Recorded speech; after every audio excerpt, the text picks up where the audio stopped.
بسم اللہ الرحمن الرحیم۔ السلام علیکم ناظرین، میں ہوں جی ایم جمالی اور آپ دیکھ رہے ہیں ڈیجیٹل کے سب سے بڑے چینل نیوز پاکستان کا پروگرام اے ٹو زی۔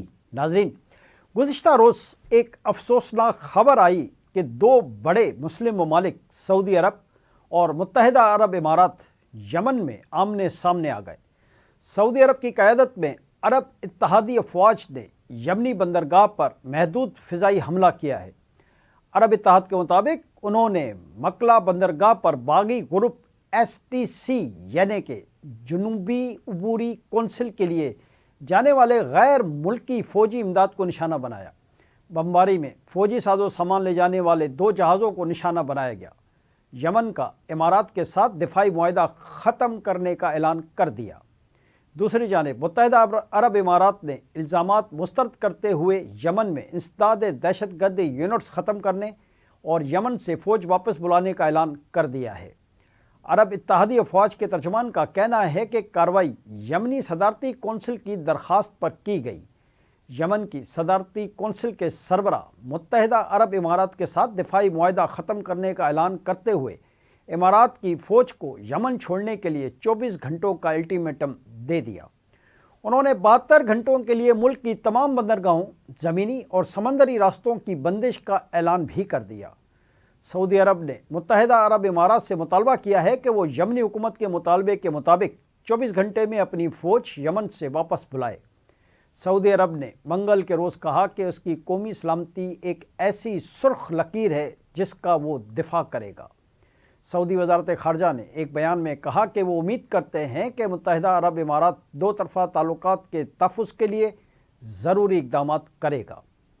عرب اتحاد نے باغی گروپ STC کو بھی دھمکی دی ہے کہ وہ قبضہ کیے گئے علاقوں سے دستبردار ہو جائے، تاہم STC نے دستبردار ہونے سے انکار کرتے ہوئے ان علاقوں میں نئی کمک روانہ کرنے کا اعلان کر دیا ہے۔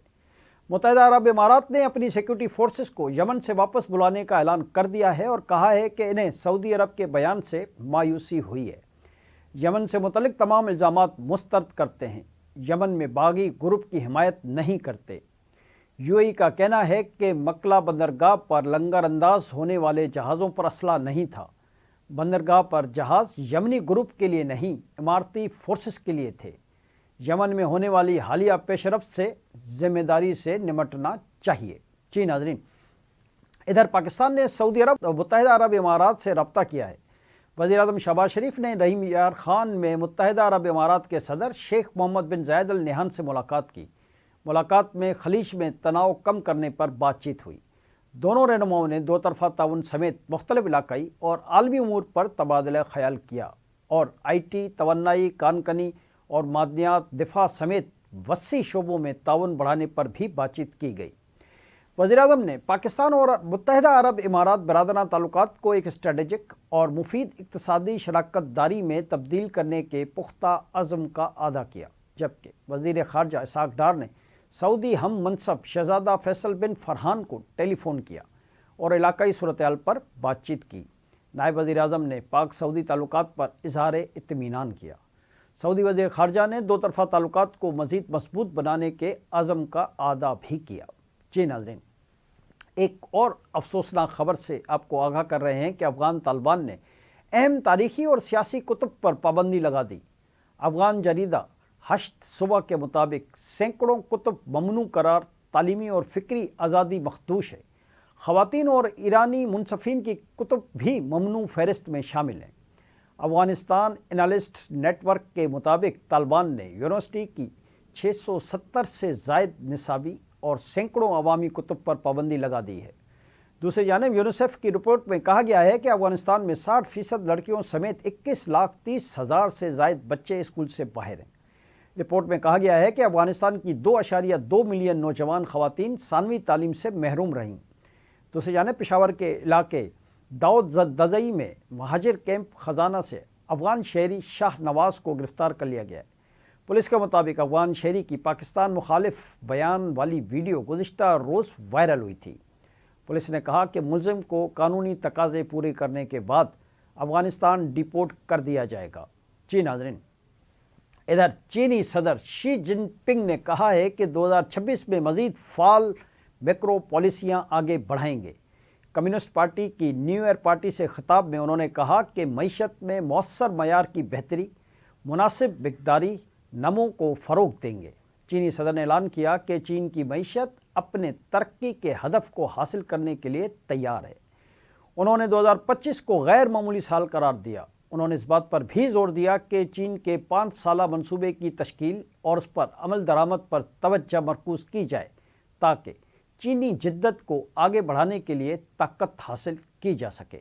جی ناظرین، دوسری جانب پاکستان اسٹاک ایکسچینج سال کے آخری دن تاریخ کی نئی بلندیوں پر پہنچ گیا۔ پاکستان اسٹاک ایکسچینج میں رواں سال کے آخری اور کاروباری ہفتے کے تیسرے دن زبردست تیزی کے باعث نئی تاریخ رقم ہو گئی۔ سو انڈیکس 1,75,000 کی حد عبور کر کے بلند ترین سطح پر پہنچ گیا۔ بازار حصص میں کاروبار کے دوران سو انڈیکس 208 پوائنٹس کے اضافے سے 1,74,681 کی بلندی پر آ گیا۔ کاروبار کے دوران سو انڈیکس 1,75,232 پوائنٹس کی بلند ترین سطح پر بھی پہنچا۔ واضح ہے کہ گزشتہ روز کاروبار کے اختتام پر سو انڈیکس 1,74,472 پوائنٹس پر بند ہوا تھا۔ پاکستان اسٹاک ایکسچینج سال بھر سرمایہ کاروں کی توجہ کا مرکز رہا۔ پاکستانی معیشت پر اطمینان کے باعث شیئرز کی خریداری کا رجحان رہا۔ مارکیٹ کیپٹلائزیشن 29% بڑھ کر 197 کھرب روپے تک پہنچ گئی۔ انڈیکس میں 52% اضافہ ہوا۔ اس سال کے دوران سو انڈیکس میں 59,000 پوائنٹس اضافہ ریکارڈ کیا گیا۔ آئندہ سال 2 لاکھ پوائنٹس کا سنگ میل عبور کرنے کا امکان ہے۔ آج کے لیے اتنا ہی۔ اگلے پروگرام تک کے لیے اپنے میزبان جی ایم جمالی کو اجازت دیجیے۔ اللہ حافظ۔